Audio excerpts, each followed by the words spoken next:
Which are the right postures that we have to follow, especially in pregnancy? Because so many girls have a doubt how to bend, how to stand, how do I sit, and what do I do when I stand from sitting position. So this particular video is for all of them who are concerned and who really want to maintain a good posture in pregnancy. Understand, in pregnancy where all posture goes wrong, because you're increasing on your belly. I'm showing little exaggeration because I am not pregnant. So because your belly is ahead, your center of gravity, that is your navel, is shifted, you tend to curve your back little more than what it's actually be curved. So somewhere there's a disturbance with the actual shape of the spine, and that's what hurts your back. Because you've gone through this, there is a lot of pressure on this area of your body. So both the shoulders, so any of the pregnant ladies, if anybody presses their shoulders and give massage, they really feel good. So that's one area which is always bothering.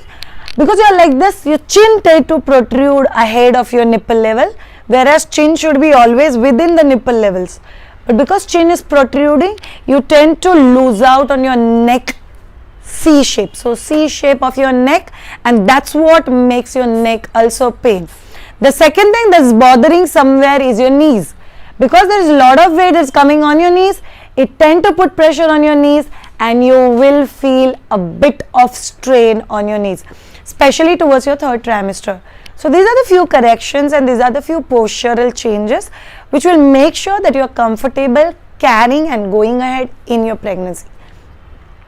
Ideally, for all of you, even if you are not pregnant and you are looking for a good posture, do make these small changes, and it will actually make a wonder of a difference in your life. First thing, how do I stand? So even if you have a standing work at your workplace or in the kitchen or in the house, or you are a girl who is into profession where you tend to stand more, one thing that you have to remember is never stand joining your both the legs. You should always stand your legs apart, your shoulder width apart, and don't shift your weight on the one side. Always stand straight, balancing your weight on both the legs equally. So you can do any of the work standing like this. If you're shifting your position, once again take the equal position and do your work. This will make sure that you don't create excess strain on any one of your leg. Now about swelling. So a lot of girls says that when I stand for long, I tend to get swelling in my legs. So if you have a longer standing work, see to it that 1.5 hour to 2 hour, you tend to take break, and where for at least 5 minutes your hips and your legs come into the same level. So ideally we say you can just sit on the sofa or a lean chair and keep your legs straight on that chair, which will make sure that both these things are at one level. It will make you feel very comfortable. If you are at a workplace, please go to washroom, put the cover of the commode on, sit on the commode and keep your legs resting on the door for probably 1 minute to 2 minutes. Even that will make sure that your legs are pretty at ease. So that's about standing. Second thing, whenever you have longer sitting hours, so one is the standing, that is major. Second is you have a longer sitting hours. Supposedly you are a working woman, you tend to sit on the chair, you tend to sit on the sofa, you tend to sit on the dining table and do work from home. But it will be a concern when it comes to your upper body, your upper back. That might be in strain. So what you should be doing, sit absolutely at the back of your chair. So your hip should be completely shifted at the back of your chair. You keep your hands on sides, and after every 2 hours repeat this at least once. Keep this hand like this, you are sitting on a chair and you press and count 1, 2, 3, 4, 5 and release. For those of you who want to see it from sides, it's just this and press 1, 2, 3, 4, 5, 6, 7, 8 and release. Once again press 1, 2, 3, 4, 5, 6, 7, 8, 9, 10, release. How many times we should do it, Shreya? See, after every 1 to 2 hours you need to do it at least for 2 to 5 times. This will make sure that your upper back doesn't get into the strain and you will be able to maintain a good posture. Next thing that most of us do is picking up something. So a lot of us have got kitchen, and interior of the kitchen is such that you need to bend and take out things from the trolley. If you stay alone, you need to buy your groceries, you need to get it back home, you need to put it back into the containers. So whenever you have to bend, see to it that you don't bend straight. Is there any harm, suddenly drastic harm if I bend? No. but preferably you should avoid direct bending. So how you should bend from your knees, pick up the stuff and then come up. Bend down from your knees, take out the stuff, whatever you want from the kitchen trolley, put the kitchen trolley off and then get up. This sitting posture is not allowed in case you carry twins, you have gone through a cervical circlage, that is stitch at the cervix, or you have been through a bleeding or a spotting in pregnancy. Otherwise, this kind of a bending is absolutely safe in pregnancy and you can do it. So this way, if you bend, it will not create any pressure on your womb or uterus, and you will be also be little more comfortable while doing this. Next change. If you are a kind of a girl who have lot of screen work, that's computer work, or lot of desk work, so where you tend to be, or you are one of the girls who have got lot of traveling, so on two-wheeler or in car you've got lot of traveling, there's one more thing that you should remember is your shoulders.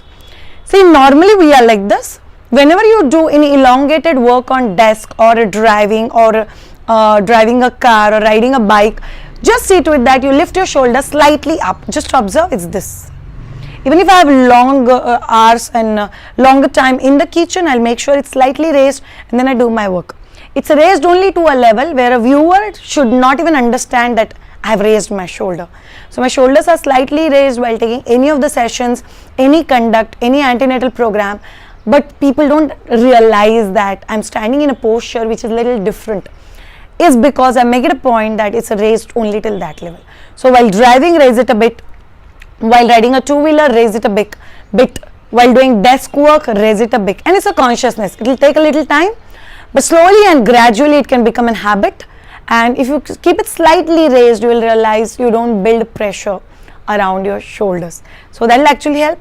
Next thing, if you have been sitting for a very long time and you stand, you tend to feel very tightness. So a lot of people do this. I'm feeling a little tight. A lot of you feel a lot of tightness at your legs, at your thighs by the end of the day, and you feel if somebody could press it for you, then this particular postural change can actually help. If you're constantly sitting in one posture for more than 1 hour, whenever you get up, tend to be on your toes 10 times pulsing. So it just goes 1, 2, 3, 4, 5, 6, 7, 8, 9 and 10. So this particular way of pulsing and then continue with your work. This will actually make sure that you restart and the kick start with the blood circulation in your lower legs. That will make it feel little loose, little relaxed, and you will feel really comfortable walking. Because we've got a lot of girls who will say that Shreya, I can stand, but after standing, it takes me a few moments actually take next step. So don't take next step. Just do pulsing and then take the next step, so that the entire process of getting up or the shifting from one posture to another becomes far more comfortable for you. So these are the few postural correction for all of you preggies out there. Make your posture right. That will make sure your spine is right, your muscles are relaxed, and at the end of the day you feel relaxed. See, there's a huge difference when I say I'm feeling tired and I want to sleep, and it's time for me to be off to sleep. I'm sleeping. Both the sentences have the same meaning but a very different depth. And I want you to feel so fresh by the end of the day that you don't get drained and tired because of strain on your muscles. And that's what a right posture can gift you. So let's gift ourselves a more healthy and more relaxed pregnancy. Go ahead with all those things. Thank you so much, all of you. If you have not clicked on to subscribe button, do subscribe if you like this video, and keep following my Dvija YouTube channel for your posture, exercises, lot of fun related to pregnancy. Thank you so much, all of you. Have a great time and bye.